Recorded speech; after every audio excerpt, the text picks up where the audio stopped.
Assalamualaikum warahmatullahi wabarakatuh. Perkenalkan, nama saya Aprianti Asmi dengan NPM 23082600184. Pada hari ini saya akan menjelaskan mind mapping saya itu mengenai hipertiroid. Pertama-tama kita menjelaskan dulu mengenai definisinya. Hipertiroid ini merupakan suatu peningkatan hormon produksi T3 di dalam jumlah yang berlebihan yang dapat disebabkan oleh suatu penyakit autoimun, di mana sistem kekebalan tubuh itu bisa menyerang kelenjar pada tiroid. Hormon tiroid yang dihasilkan oleh kelenjar tiroid itu mempunyai efek spesifik terhadap berbagai metabolisme sel, termasuk metabolisme lipid. Kita masuk ke etiologinya. Jadi, etiologi dari hipertiroid ini ada banyak sekali. Itu pertama ada hipertiroidisme dapat terjadi akibat disfungsi kelenjar tiroid hipofisis ataupun hipotalamus. Yang kedua, ada tumor kelenjar hipofisis. Ketiga, ada tiroiditis. Keempat, ada iodium yang berlebihan. Contohnya itu seperti garam. Masuk ke tanda dan gejala. Jadi yang pertama itu apa sih tanda dan gejala dari hipertiroid ini? Pertama itu dia ada pembengkakan di kelenjar gondok.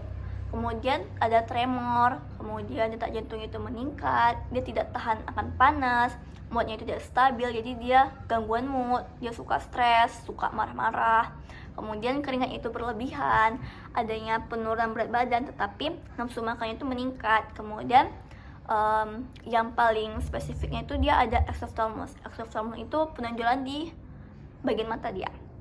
Kemudian bagaimana cara menegakkan diagnosa? Jadi pertama-tama itu kita bisa menegakkan diagnosa itu dari anamnesis. Biasanya pasien akan mengeluhkan seperti tremor, pembesaran di bagian kelenjar gondoknya, kemudian ada penurunan berat badan. Kemudian kita lakukan pemeriksaan fisik.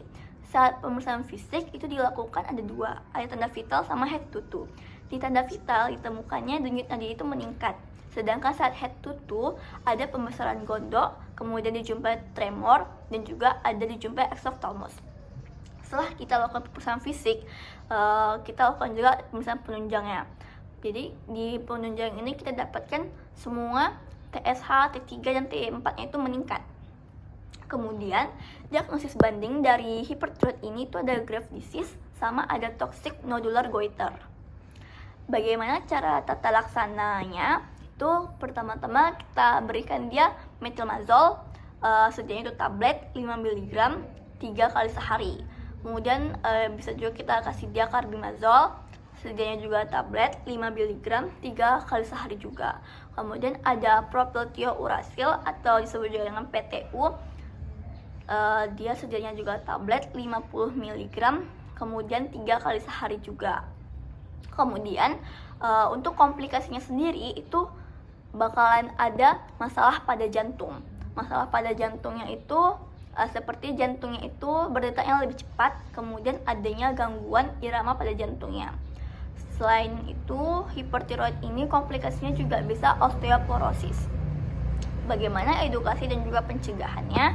Yang pertama-tama pastinya itu harus makan makanan yang sehat seperti ikan, sayur, buah. Kemudian kita menghindari makanan seperti kedelai ataupun kacang-kacangan. Kemudian kita hindari makanan yang cepat saji. Kenapa? Karena itu makanan yang kurang sehat. Kemudian yang terakhir itu bisa kita hindari rokok dan juga hindari alkohol. Baiklah, ini referensi dari saya. Mungkin hanya segitu saja yang bisa saya sampaikan. Jika ada kesalahan kata ataupun ucapan, saya minta maaf dan juga saya memohon ampun kepada Allah Subhanahu wa Ta'ala. Sekian dari saya. Assalamualaikum warahmatullahi wabarakatuh.